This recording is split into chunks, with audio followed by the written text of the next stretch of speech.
السلام علیکم ورحمۃ اللہ وبرکاتہ۔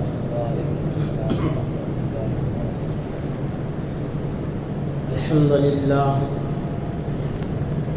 للہ وحدہ والصلاة والسلام علی من لا نبی بعدہ، اما بعد فقد قال اللہ تبارک وتعالی فی القرآن المجید والفرقان الحمید۔ اعوذ باللہ من الشیطان الرجیم، بسم اللہ الرحمن الرحیم۔ یا ایہا الذین آمنوا اتقوا اللہ وکونوا مع الصادقین۔ آمنت باللہ صدق اللہ مولانا العظیم وصدق رسولہ النبی الکریم ونحن على ذلك من الشاهدين والشاكرين والحمد لله رب العالمين۔ سبحانك لا علم لنا إلا ما علمتنا إنك أنت العليم الحكيم۔ رب اشرح لي صدري ويسر لي أمري واحلل عقدة من لساني يفقهوا قولي۔ اللهم صل على سيدنا مولانا محمد وعلى آل سيدنا مولانا محمد وبارك وسلم۔ بزرگان محترم، عزیز ساتھیوں، اللہ تبارک و تعالی کا کرم اور احسان ہے کہ اللہ باری عز اسمہ نے ہمیں ایمان والا بنا کر اس دنیا میں بھیجا ہے۔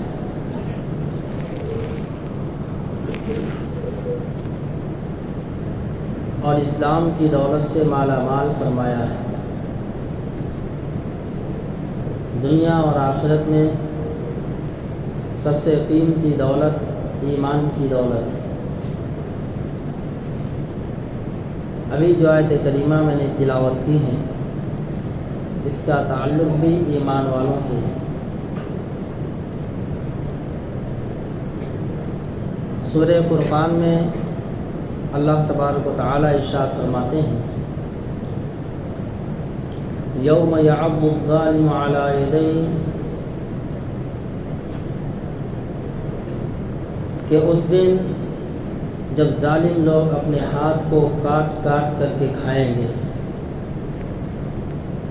یقول یا لیتنی اتخذت مع الرسول سبیلا، اور یہ کہیں گے کہ اے کاش میں اپنے آپ کو رسول اللہ صلی اللہ علیہ وسلم کا ساتھی بنایا ہوتا تو کتنا اچھا ہوتا۔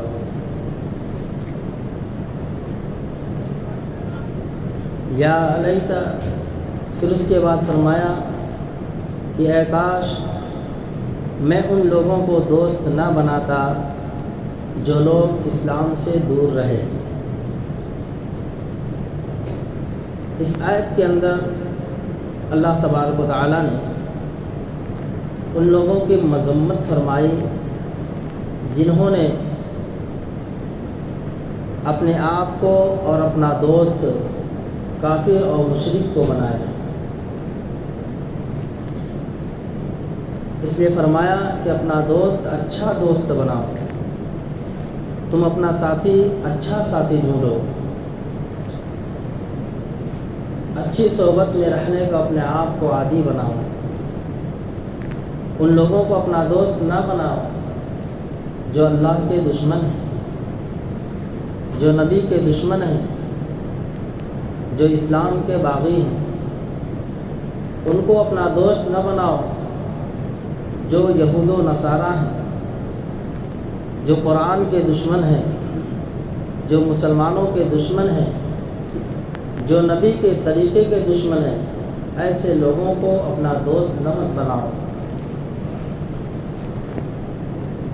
اور پھر فرمایا کہ ایسے ہی لوگ ہوں گے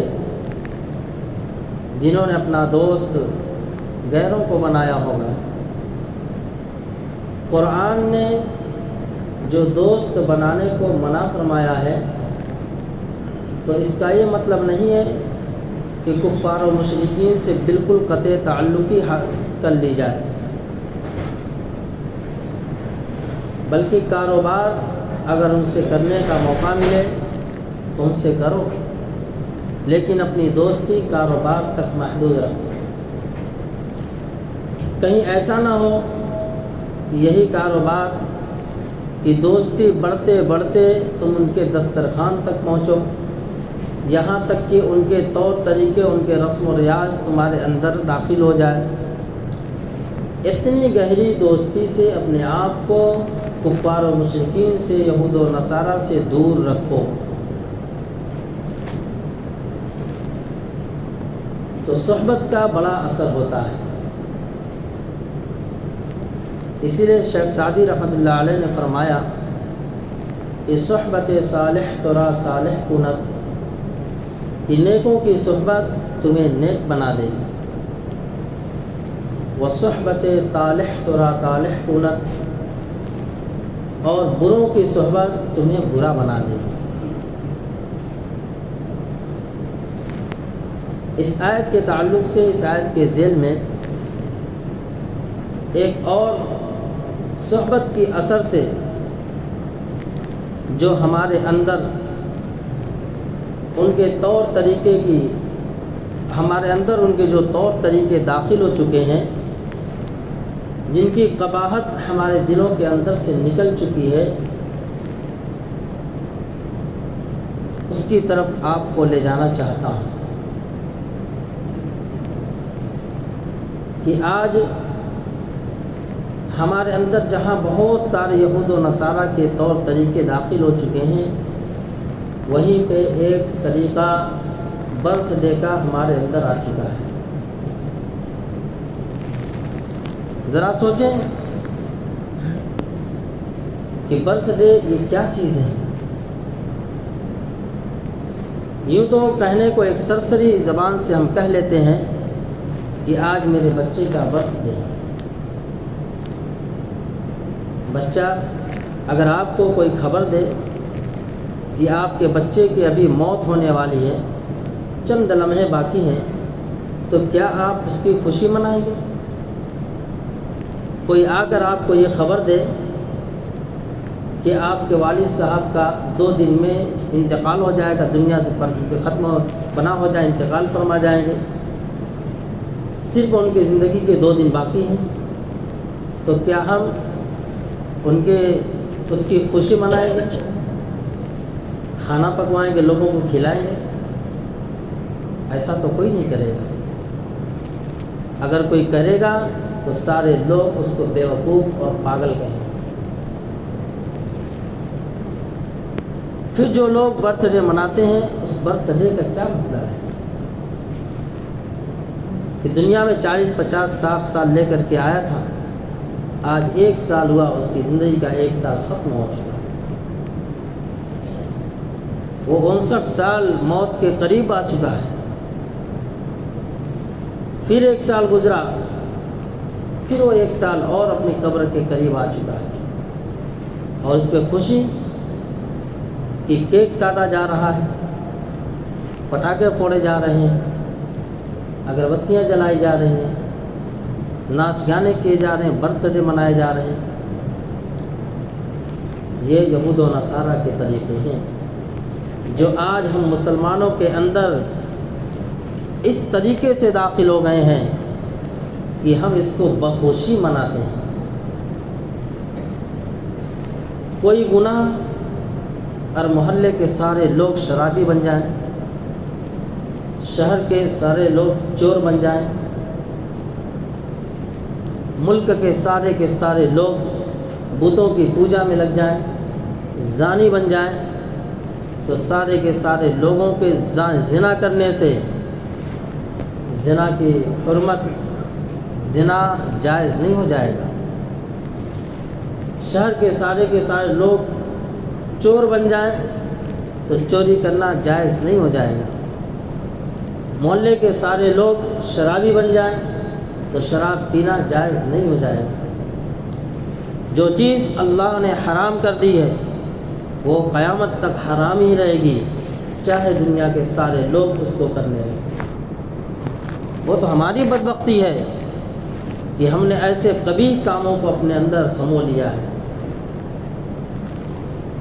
ہم نے ایسے کبھی کاموں کو اپنے اندر سمو لیا ہے کہ ایسی ایسی حرکتیں اور ایسے ایسے کردار کو ہم نے اپنا لیا ہے جو سراسر یہود و نصارہ کی. جب اللہ نے دوستی کرنے کو منع فرمایا، ان کی صحبت سے منع فرمایا، کفار و مشرکین کی صحبت اختیار مت کرو، یہود و نصارہ کی صحبت اختیار مت کرو. جب اللہ نے صحبت سے اور قربت سے منع فرمایا ہے تو ان کو طور طریقے کو اللہ رب العزت کیسے پسند کرے گا؟ اللہ رب العزت ان کے طور طریقوں کو کیسے پسند کرے گا؟ اس لیے فرمایا بروں کی صحبت برا بنا دے گی اور نیکوں کی صحبت نیک بنائے گی. اور اسی کے ضمن میں آتا ہے کہ اگر تم یہ چاہتے ہو، اپنے آپ کو جانچنا چاہتے ہو کہ میں نیک ہوں یا برا ہوں، تو اپنے کردار سے، اپنے اخلاق سے، اپنے اعمال سے جانچ لو. کہ اگر کوئی عالم، کوئی حافظ، کسی حافظ کو دیکھ کر، کسی عالم کو دیکھ کر، کسی نمازی کو دیکھ کر، کسی متقی پرہیزگار اہل اللہ کو دیکھ کر اگر تمہاری آنکھوں کو ٹھنڈک پہنچتی ہے، تب سمجھ لو کہ تمہارے اخلاق بھی اچھے ہیں. اگر ان کو دیکھ کر تم ناک منہ چڑھانے لگتے ہو تو سمجھ جاؤ تمہارے دل کے اندر ایمان کی چنگاری نہیں. اس سے فرمایا اچھوں کو دیکھ کر اچھا گمان رکھو. حضور نبی کریم صلی اللہ علیہ وسلم کی نبوت کے صحبت سے صحابہ اکرام رضی اللہ تعالیٰ عنہ کو صحابیت کا لقب ملا. ایمان لانے سے پہلے کیا عالم تھا کہ شراب ان کی گٹھیوں میں پڑی تھی. جب نبوت کا فیض حاصل کیا، جب نبوت کے دامن میں اپنے آپ کو لا کر کے ڈالا ہے، اللہ رب العزت نے فرمایا رضی اللہ عنہ ورضوا عنہ کہ وہ اللہ سے راضی ہو گئے اور اللہ ان سے راضی ہو گئے. تو اللہ کی رضا چاہتے ہو، نیک لوگوں کی صحبت اختیار. اپنے بچوں پہ کڑی نظر رکھو کہ میرے بچے کا دوست کیسا ہے. اس لیے مقولہ ہے، فرمایا دوست کے ایمان پہ ہوا کرتا ہے. اگر بچے کا دوست برا ہے، اس کے اخلاق برے ہیں، اس کی لائن بگڑی ہوئی ہے، وہ غلط راستے پہ چل رہا ہے، تو یقین جانو تمہارا بچہ اس کے ساتھ رہ کر کے ویسا ہی بنے گا. بے نمازی کو دوست بنایا، اس کی بے نمازی کی نحوست اسے بھی بے نمازی بنا دے. اس لیے آج نوجوانوں کے اندر جو عقیدے کی خرابی آئی ہے، یہ صحبت سے آئی ہے، اور پھر گھر کے والدین کی بے فکری سے آئی ہے. اس لیے فرمایا کہ اچھے لوگوں کو ڈھونڈو. ایسا نہیں ہے کہ دنیا میں اچھے لوگ نہیں رہے. کیا دنیا میں نمازی بچے نہیں ہیں، نمازی نوجوان نہیں ہیں؟ کم ہیں لیکن ہیں. اللہ نے قرآن میں فرمایا یا ایھا الذین آمنوا اتقوا اللہ، ایمان والو اللہ سے ڈرو، کونوا مع الصادقین، سچوں کے ساتھ رہو، سچوں کے ساتھ رہو، سچوں کی صحبت اختیار کرو. غزوہ تبوک کے موقع پر سارے صحابہ اکرام رضی اللہ تعالیٰ عنہ کو اللہ کے رسول صلی اللہ علیہ وسلم لے کر کے نکلے. 3 صحابی رہ گئے تھے. 2 صحابی تو بڑے بوڑھے تھے، کمزور سے، لاچار سے، اس لیے رک گئے تھے مدینے میں. اور ایک صحابی ایسے تھے کہ باغ پکا ہوا تھا، انہوں نے سوچا کہ کھجور پکا ہوا ہے، لہٰذا اس کو توڑ کر کے جمع کر لوں، پھر اس کے بعد میرے پاس تیز رفتار اونٹ ہے، اس سے بیٹھ کر کے اللہ کے نبی کی جو ہے صحبت حاصل کر لوں گا. لیکن اللہ کا کرنا ایسا ہوا کہ صرف ان کے دل کے ارادے میں، دلوں کے اندر ایک ارادہ پیدا ہوا، تمنا پیدا ہوئی. اللہ تبارک تعالیٰ کی طرف سے صحبت کے ٹوٹنے کی وجہ سے ان کا جانا نہیں ہوا اور مدینہ میں رکے رہ گئے. 50 دن کا عرصہ گزر گیا. اللہ کے رسول صلی اللہ علیہ وسلم آئے اور آ کر کے کہا کہ کہ ان سے کوئی بات چیت نہیں کرے گا. صحبت تھوڑی دیر کے لیے تھا. پھر ایک صحابی آئے اور آ کر کے کہا یا رسول اللہ صلی اللہ علیہ وسلم، اور لوگ ان کے پاس بھی آ گئے جو جوان صحابی تھے، اور آ کے کہنے لگے کہ تم اللہ کے نبی سے جھوٹ بول دینا اور ایسی ایسی باتیں اور بہانے بنا لینا. انہوں نے کہا میں تو اللہ کے رسول کے پاس جاؤں گا، سچ سچ بتاؤں گا کہ میں کیوں رکا تھا. چنانچہ اللہ کے نبی صلی اللہ علیہ وسلم کے پاس گئے اور سچ سچ بتایا. پھر بھی اللہ کے نبی صلی اللہ علیہ وسلم کو حکم تھا کہ جو ہے ان کا بائیکاٹ کیا جائے کچھ دنوں. چنانچہ اسی اسنا میں اسی وقت یہ آیت نازل ہوئی، یا ایھا الذین آمنوا اتقوا اللہ وکونوا مع الصادقین. ایمان والوں اللہ سے ڈرو اور سچوں کے ساتھ رہو، سچوں کی صحبت اختیار کرو. اور سچائی کا بدلہ، سچائی کا صلہ کیا ملتا ہے کہ اللہ تبارک و تعالیٰ اسے بہترین ٹھکانہ جنت عطا فرمائے. جھوٹوں کے لیے جنت نہیں بنائی گئی، دھوکہ بازوں کے لیے جنت نہیں بنائی گئی، شرابیوں کے لیے جنت نہیں بنائی گئی. جنت تو اللہ تبارک تعالیٰ نے سچوں کے لیے بنائی ہے. اللہ کے رسول صلی اللہ علیہ وسلم کو اس کا مشاہدہ بھی کرایا گیا کہ آپ جب معراج میں گئے تو اللہ کے رسول صلی اللہ علیہ وسلم کو جنت اور جہنم کی سیر کرائی گئی. آپ نے دیکھا کہ جنت اللہ تبارک تعالیٰ نے کتنا سجائے، کتنا مزین ہے، کتنی ایسی نعمتیں اس کے اندر ہیں. نہ کسی آنکھ نے دیکھا ہے، نہ کسی کان نے اس کا تذکرہ سنا، نہ کسی دل پہ اس کا تصور گزرا ہے. اور فرمایا یہ سچوں کے لیے ہے، یہ ایمان والوں کے لیے ہے، یہ اچھی صحبت اختیار کرنے والوں کے لیے ہے. اور فرمایا کہ ہم نے دوزخ بھی دیکھا، اور دوزخ کے اندر ایسی ایسی تکلیف دہ چیزیں ہیں، سانپ اور بچھو اور رستے ہیں، اور آگ بھڑک رہی اس کے اندر، اور وہ جھوٹوں کے لیے ہے، بری صحبت اختیار کرنے والوں کے لیے. اس لیے نبی علیہ الصلوۃ والسلام نے فرمایا من تشبہ بقوم فہو منہم، جو جس قوم کی مشابہت اختیار کرتا ہے وہ اسی میں سے ہوگا. کل میدان محشر میں انہی کے ساتھ کھڑا کیا جائے گا.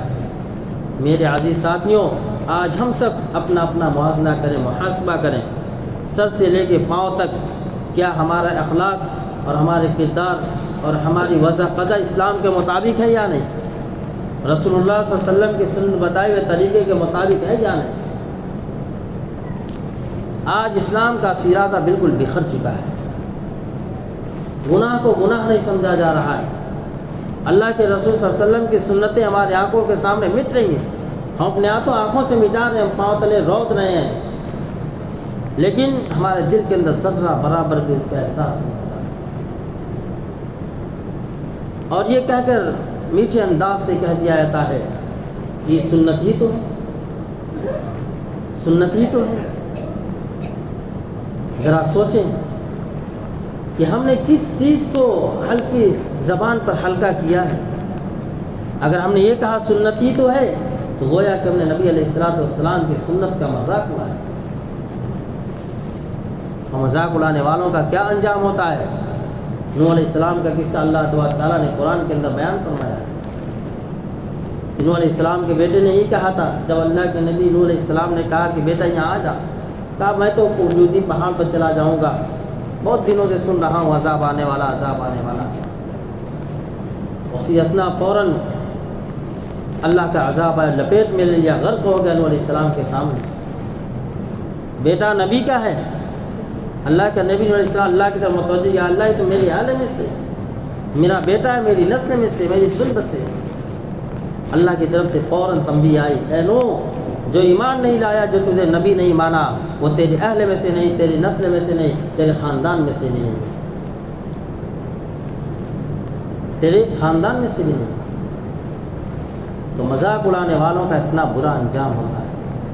واقعات کتابوں کے اندر بھرے پڑے عبرت کے لیے، لیکن ضرورت اس بات کی ہے کہ ہم اللہ تبارک تعالیٰ سے سنت نبی کی محبت کو مانگیں. اس لیے نبی علیہ الصلوۃ والسلام نے فرمایا لا یؤمن احدکم حتی اکون احب الیہ من والدہ وولدہ والناس اجمعین. وہ شخص مومن ہو ہی نہیں سکتا ہے کہ جس کے دل میں میری محبت اس کی اولاد اور اس کے والدین اور دنیا کی تمام چیزوں سے زیادہ نہ. اگر ہم نے چہرے سے داڑھی کو اڑایا تو داڑھی کا مذاق اڑایا ہم. سوالات انبیاء کی سنتوں کے اوپر ہم نے اس طرح چلا ہے۔ ہم کیا سمجھتے ہیں کہ یہ ہلکی چیز ہے؟ ہم کون سا چہرہ لے کر نبی علیہ الصلوۃ والسلام کے سامنے جائیں گے؟ اگر ہم نے جھوٹ بولا تو نبی علیہ الصلوۃ والسلام کی باتوں کا حدیث کا مذاق اڑایا۔ اگر ہم نے یہود و نصارہ کے طور طریقے کو اپنایا، ان کے حلیے کو اپنایا، ان کے کپڑے کو اپنایا، ان کے لباس کو اپنایا، تو نبی علیہ الصلوۃ والسلام کے کردار کا ہم نے مذاق اڑایا۔ نبی کی محبت ہمارے دل کے اندر کہاں رہی؟ اگر نبی کی محبت ہوتی تو ہماری وضاحت، ہمارا کردار، ہمارا کلچر بالکل سنت کے مطابق ہوتا، اسلام کے مطابق ہوتا۔ اس لیے نبی علیہ الصلوۃ والسلام کی محبت اللہ سے مانگو۔